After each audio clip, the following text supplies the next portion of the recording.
ጉዳዮችን እያነሳ በተለያዩ ነገሮች እያገዘን የሚገኝ ነው። ባጭሩ የምግብ ሳይንቲስት ብዬ ልጠቅልለውና ዶክተር አሻግሬ ዘውዱ መስመር ላይ ይገኛል። ዶክተር በዓል ከመሆኑ ጋር በተያያዘ እንኳን አደረሰ ከማለት ልጀምር። እንኳን አብረሰን ሰናይት እንኳን አብረሰን። እንዴት ነህ? ሁሉ መልካም? ሁሉ ሰላም። አንቺ? ይመስገን አምላክ ደህና ነን። እንግዲህ በየሳምንቱ የተለያዩ መረጃዎችን ታነሳልናለህ ዶክተር። ዛሬም ደግሞ እንግዲህ እጅ ከምን ልንል ነው?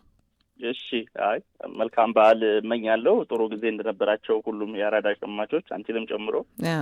ያው ሰው እየበላ ነው የከረመውና ከሱ ጋር ተያይዞ አንቺም ለሸማቾቹም መጠየቅ የምፈልገው ጥያቄ ስላለኝ ነው የመጣሁት። መልካም። አንዳንድ ሰዎች ምግብ እየበሉ ሰሞኑን ደስታ ላይ ይገኛሉ፣ ምግብ በልተው ማለት ነውና ማያያዝ የፈለግኩት አንዳንድ ሰዎች ምግብን እንደ መድኃኒት ይሰራል ብለው ይላሉና በእርግጥ ምግብ መድኃኒት መሆን ይችላል የሚለውን ሀሳብ ብትሰጪኝና ከዛ ወደ ሙያ አስተያየት እመጣለሁ። ብዙ ሰዎችን ስለምጠይቅ በእርግጥ ምግብ መድኃኒት ነው ወይ የሚለውን ሀሳብ ትስማሚበታለሽ የሚለውን ጥያቄ የአራዳ ሸማቾችም ቢሉ፣ አንዳንድ ሰው እንደውም በልቶ ተፈወስኩ ይላል። ሰሞኑን ስጋ አግኝቼ በቃ በሽታ ይውላ ለቀቀኝ ይላልና ምግብ እንደ መድኃኒት ማየት እንችላለን የሚለውን ትንሽ ማጥራት ፈልጌ ነው ዛሬ።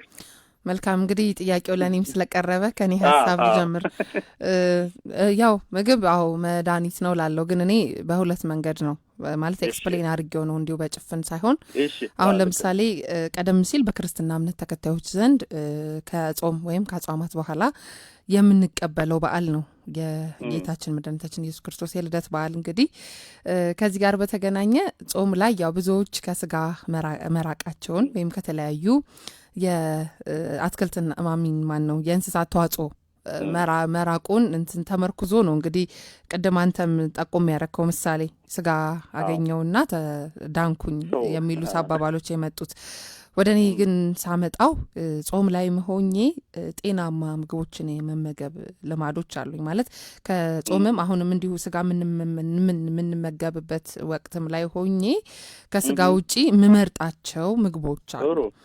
እነዛ ነገሮች ማለት ስጋው መጣ ብዬ በቃ ስጋ ስለበላው ዳንኩኝ የምልበት አይደለም። ግን ምንድን ነው አሁን ለምሳሌ ከእንስሳትን ብንመርጥ አሁን የፍየል ስጋዋ ይፈለጋል አይደል? አንዳንድ ለተማሚ ለእንደዚህ ሰዎች እንደዚህ ትንሽ የጤና እክል እንደዚህ አሁን ከዲስክ ጋር ከእንደዚህ ችግር ያለባቸው ሰዎች አሁን መረቅን እንዲጠጡ እንደዚህ ምን መክራቸው ምን መርጣቸው አሉ ልፈልጌ ነውና ጥሩ የመጣሽ። ከእንደዛ አኳያ መርጠን ካልሆነ በስተቀር ዝም ብሎ ስጋውን ተገኘ ብሎ ማግበስበስ ከሆነ ያው በሽታም ነው አብረን የምንሸምተው። እሱን ነው ለላይ የፈለኩት።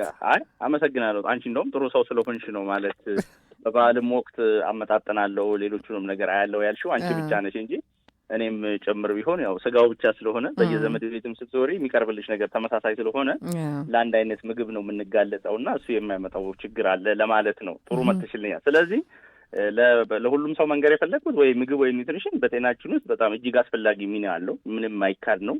ያው አንዳንዴ ሰው የበላውን ነው ይመስላል እንላለን። በምንበላው ነገር ነው የሚቆጠረው። ማጥራት የፈለግኩት ግን አሁን በኒውትሪሽን ወይም በምግብ ሳይንቲስቶች እየተሰጠ ያለ ምክርን ወይም የሸመታ አገልግሎትን ለማስተካከል ፈልጌ ነው። የስ ምግብ በሽታቸው ከመከሰታቸው በፊት ለመከላከል ወይም በሽታው እንዳይከሰት ለመከላከል ልንጠቀምበት እንችላለን። ለፕሪቬንሽን ስኳር ከመከሰቱ በፊት፣ ኮሌስትሮል ከመከሰቱ በፊት፣ ፕሬሸር ከመምጣቱ ቢኮዝ ብዙዎቹ እነዚህ በሽታዎች የሚመጡብን ሁሉ ማለቴ ሳይሆን ከምግብ ነው ሜጀሩን የሚይዘው። እነዚህ በሽታዎች መጀመሪያ የሚከሰቱት በምግብ በምንበላው ምግብ ነው። ግን በሽታው ከተከሰተ በኋላ ግን በምግብ ብቻ መዳን አይችልም ነው። ለምሳሌ ስኳር በሽታው ወይም ኮሌስትሮል በሽታው ወይም ሃይፐር ፕሬሸር ከተከሰተ በኋላ ግን በምግብ ብቻ መዳን የሚቻል አይመስለኝም። ስለዚህ አንዳንድ ቦታ ስትሰሚ በምግብ እንፈውሳችኋለን፣ እናክማችኋለን የሚሉ የስነ ምግብ አገልግሎት ሰጪዎች እየመጡ ነውና ይሄ አካሄድ ትክክል አይደለም ብዬ ነው ማስበው እኔ። የስ ምግብ በሽታን አቅምን እንዲኖረን ሰውነታችን እንዲጎለብት በሽታን እንዲከላከል ሊረዳን ይችላል። ግን መድኃኒት ሊያመጣ የሚችለውን ለውጥ በሽታው ከተከሰተ በኋላ በምግብ ብቻ መፈወስ አይችልም የሚለው ማጥራት ፈልጌ ነው ይህን ፕሮግራም ዛሬ እንትን ያልኩትና አንዳንድ ሰዎች የስነ ምግብ ባለሙያዎች አሉ። አሁን የተጀመረ አለ በየቦታው ስኳር እናድናለን፣ ኮሌስትሮል እናድናለን ይላሉ። የሚያድኑት ደግሞ በምንድነው? በምግብ ብቻ ነው። ስለዚህ ቅድም እንዳልኩት በሽታው ከመከሰቱ በፊት የስነ ምግብ ባለሙያው እያማከረ ሰውየው ቅድም እንዳልሽው የተመጣጠነ ምግብ እየበላ በሽታው እንዳይከሰተበት በመርዳት ከፍተኛ አስተዋጽኦ አላቸው። የምግብ ሳይንስ ባለሙያ ብቻ ሳይሆን ስፖርት ሳይንስም፣ ላይፍ ስታይልም፣ ወኪንግም አይደለም መንቀሳቀስን፣ ሳይክልን ማረጉ በሽታው እንዳይከሰት ይረዳናል። እኔ ግን ማጥራት የፈለግኩት ምንድነው ይሄ ሁላ ግን ሳናረግ በበዓል ስንበላ፣ ስንደሰት፣ ስንጠጣ ኖረን በሽታው ተከሰተ። ኮሌስትሮል መጣ፣ ስኳር መጣ፣ የልብ ህመም መጣ። ይሄ ግን ከተከሰተ በኋላ ሕክምናና የምግብ ሳይንስ ግን እጅ ለእጅ አብረው መስራት አለባቸው እንጂ ሕክምናው ለብቻው ማዳን አይችልም አይደለም። የስነ ምግቡን ደግሞ ለብቻው ማዳን አይችልም። ግን አሁን በየቦታው እያየሁት ያለው ምንድነው ሁለቱ ሙያዎች በየካታጎሪያቸው ተቀምጠው አንዱ ሕክምና ዶክተር በመድኃኒት አድነዋለሁ ብሎ ኢንሱሊን ይሰጣል፣ የኮሌስትሮል መድኃኒት ይሰጣል፣ የፕሬሸር መቀነሻ ይሰጣል። በምግብ ሳይንስ በኩል ደግሞ ያሉት ሰዎች ተቀምጠው መድኃኒቱን ተወውና እኔ በምሰጥ ምግብ ደግሞ ኮሌስትሮልን ታስተካክላለህ፣ ስኳርን ትቀንሳለህ፣ ኢንሱሊንን አስቆማለሁ የሚል አካሄድ አገራችን ውስጥ እያየሁ ነው እያልኩ ነው። አቬንደስታን። ስለዚህ እነዚህ ሁለቱ ሙያዎች እጅ በእጅ ተያይዘው ካልሰሩ ለህብረተሰቡ ከፍተኛ ችግር ያመጣሉ ብዬ ነው ማስበው ማለት ነው። አቬንደስታን። በየቦታው በምግብ እንፈውሳለን የሚል የምግብ ባለሙያዎች እየመጡ ነውና ባይ ዘ ዌይ የምግብ ሳይንስ ሕክምና አይደለም። ሕክምና ምንለው ሜዲካል ሳይንስ ታውቂዋለሽ አይደል? መድኃኒት አጥንተው 7 ዓመት ተምረው ዶክተር የሆኑ ሰዎች አሉ። ስለዚህ ማከም ወይም መፈወስ የሚችሉት ሜዲካል ዶክተሮች ብቻ ናቸው። አበነሳ መድኃኒትም አቁም ማለት ያለባቸው ኢንሱሊን አቁም፣ ኮሌስትሮል አቁም፣ የፕሬሸር አቁም ማለት ያለባቸው ማን ናቸው? ሜዲካል ዶክተሮች ናቸው። የምግብ ባለሙያው ግን ሰውን እነዚህ ነገሮች አቁሙ ማለት የለበትም ነው የኔ ጥያቄ። ሀሳብ መስጠት ትችያለሽ በዚህ ጉዳይ ላይ? ቀጥላለሁ። መልካም። እንግዲህ ያነሳኸው ትልቅ ነጥብ ነው። በምግብ ማከም አይቻልም ከሚሉት ወገን ነኝ እኔም። ቅድመ ጥንቃቄ ነው መደረግ ያለበት መጀመሪያ ላይ የበሽታው ጣጣ ልበለው። አዎ ደግሞ የሚያስጠላው እኮ እነዚያ በሽታዎች አንዱ ሲመጣ አንዱ ይቀጥላል፣ ተጓዳኝ ነው የሚሆኑትና እሱ ነገር የበለጠ ያዳክማል። በተለይ አሁን በፊት ላይ የሆነ ግንዛቤ ነበረ ዶክተር፣ ትልቅ ይሄ ስኳር እንደዚህ ፕሬሸር ህመሞች የትልቅ ሰው የሚመስላቸው ሰዎች አሉ። እንደዛ አይደለም። አሁን ወጣቶች ላይ እየተመለከትን ነው። በጣም ሆስፒታል የተመለከትኩት ነገር አለ ዶክተር፣ ትንንሽ እድሜዎች ላይ የስኳር ህመም ተጠቂ መሆን፣ ያ በጣም ነው የሚያሳዝነው። ገና መች ኖሮ ነው የምንለው እና እነዛን ነገሮች ያው የሁላችንም የቤት ስራዎች ናቸው። ምግብ ከዕለት ዕለት ነው የምንጠቀመው። ለጤናችን በማይጎዳ መልኩ መሆን ያለበት ጉዳይ ነውና ትልቅ ሀሳብ ነው ዶክተር፣ መቀጠል ይችላል። ስለዚህ መጀመሪያው መጠየቅ ያለበት የአራዳ ሸማች አገልግሎት የሚገለግል ሰው ምግብ በእርግጥ በሽታን ይፈውሳል የሚለውን ጥያቄ መመለስ ያስፈልጋል። የስ ምግብ በጤና መጠበቅና በሽታን መከላከል ከፍተኛ አስተዋጽኦ አለው። ነገር ግን በሽታ ከተመሰረተ በኋላ ግን ምግብ በሽታን መፈወስ አይችልም። ወደ ሕክምና መሄድ ያስፈልጋል። ምግብ ግን ለሕክምናው አገልግሎት የሚሰጠው ደጋፊ ሚና አለው። የደገፍ አይደል? መድኃኒቱ እንዲሰራ አይደል? መድኃኒት ብቻ ብትሰጪው አንድ ሰው ላይድን ይችላል። ስለዚህ ይህን ማጥራት ያስፈልጋል ማለት ነው። ሁለተኛው ጥያቄ ደግሞ የምግብ ሕክምና የሚባል ነገር አለ ወይ ነው። የምግብ ሕክምና የሚባል የለም። አቬንደስታን ሕክምና ከተባለ በመድኃኒት የምናከበው ነው፣ በሜዲካል ሰዎች የሚታከም ነው። አቬንደስታን። ስለዚህ አገራችን ውስጥም በሚያሳዝኑ ሁኔታ የስነ ምግብ ሕክምና ማህበር የሚባል አለ።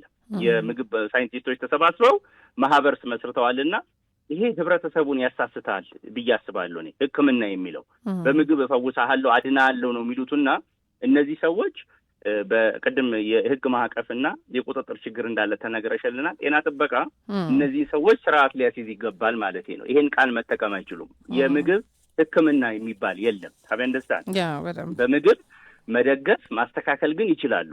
ሕክምና ግን ከተባለ ሰዎችን ምን ያደርጋቸው ይችላል? ከሕክምና ሊያርቃቸው ይችላል። አበንደስታን መድኃኒት ቤት ወይ ሆስፒታል አልሄድም፣ በምግብ ብቻ ራሴን እፈውሳለሁ። ይሄ የምግብ ሳይንቲስቶች ብቻ አይደሉም። ምንድን ነው ቅመማ ቅመም የሚቀመሙ ሰዎች ታያቸዋለች፣ ኸርባሊስቶች የሚባሉ ማለት ነው። ምግብ ተውና እኔ በምቀመው ነገር ደግሞ ትድናላችሁ እያሉ የሚመክሩ ሰዎች አሉ።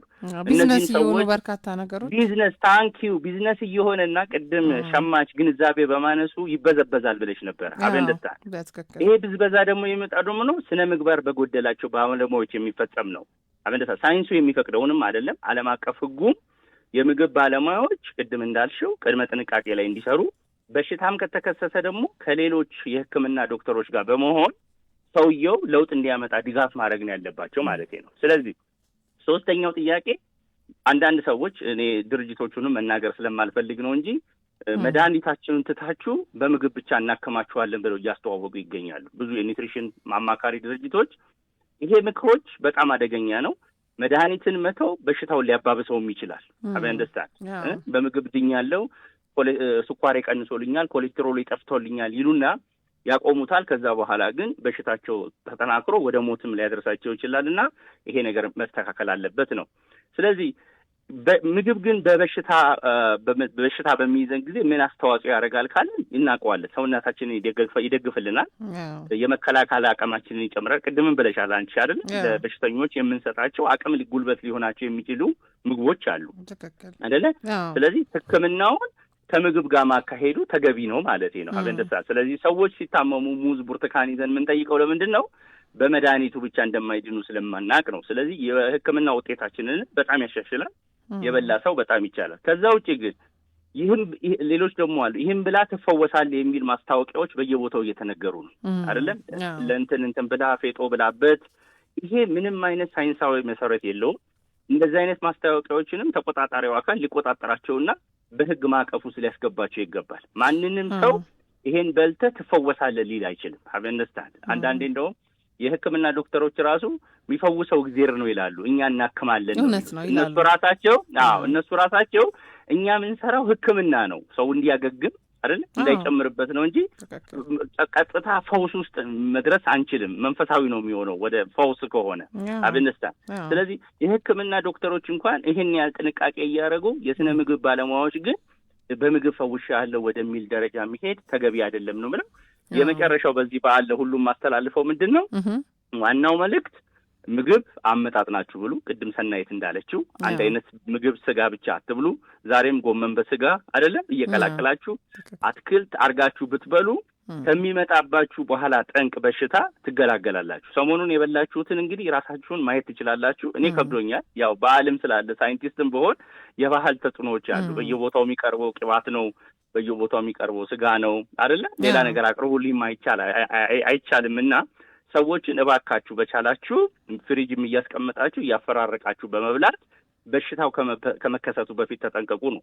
በሽታው ከተከሰተ በኋላ ግን የሕክምናውም ስቴጅ በኋላም የሚደርስባችሁ ነገር ከባድ ነውና በዚች በዓል ለማስፈራራት አይደለም፣ ግን መረጃ ትልቅ መረጃ ነው ያስፈልጋል ነው። ተገቢውን ጥንቃቄና የማሰባጠር ስራ እንዲሰሩ ለማድረግ ነው። ስለዚህ የመጨረሻ ግን መንግስት እነዚህ ያለ ሙያቸውና ያለ ሳይንሱ የሚያስተዋውቁትን ይሄንን እየተገበሩ ያሉትን ኃይል ይላቸውና ሊያስተካክላቸው ይገባል። ከዛ ውጪ ደግሞ የምግብ ሳይንስ ሙያ ሳይኖራቸው በየቲክቶኩ በየእንትኑ ምክር እየሰጡ ያሉ ሰዎች አሉ። ይሄንን ምለው በቻይና ህግ ባይዘወይ ሙያዊ አስተያየት ሕክምና ኒትሪሽንን ህግን ሙያ ከሌለች ቲክቶክ ላይ ሞተሽ መናገር አትችይም። አበንደሳ ህግ ወጥቷል። በዛ ጉዳይ ላይ አስተያየት የሚሰጣት የሚችለው ማንድ ነው? ባለሙያው በዛ ሚኒመም ዲግሪ ያለው በሙያው ላይ ካልሆነ በስተቀር ሰዎችን ስለሚያሳስት ከሙያቸው ውጪ ሁሉም እየተነሳ ይሄንን ነግረው እኔ ለሜዲካል ዶክተሮችም ነው የሕክምና ዶክተሮች ናቸው እንጂ የስነ ምግብ ባለሙያዎች አይደሉም። አበንደሳ ስለዚህ አሁን በየቲክቶኩ በየፖድካስቱ የምታያቸው የሕክምና ዶክተሮች ስራቸውን ጥለው ምን እያስተማሩ ነው? ደግሞ የስነ ምግብ ትምህርት እያስተማሩ ነው። አበንደስታን ግን የተማሩት ትምህርት ቢገናኝም የራሱ ስፔሻላይዜሽን ደግሞ አለውና በስነ ሕክምና ደግሞ በምግብ ሳይንስ ደግሞ ዲግሪያቸውን አጠናክረው ከሕክምናው ስራ ጋር ማጠናከር አለባቸውና ሁላችንም በሙያው ሁሉም ይስራ፣ ህዝቡን ከመበዝበዝ ይታደግ ለማለት ነው። በበዓል ይህን ማለት ነው የፈለግኩት። ሰናይት አመሰግናለሁ። በጣም አድርጌ ነው ማመሰግንህ ዶክተር። በእውነት በአራዳ ሸማች ስም ለእኛም በየጊዜው በየሳምንቱ ሳትሰለች በእውነት ለምትሰጠን ሰፊ ማብራሪያ ይመለከተኛል ብለክ ነው ብዙ ነገሮችን የምታደርገው።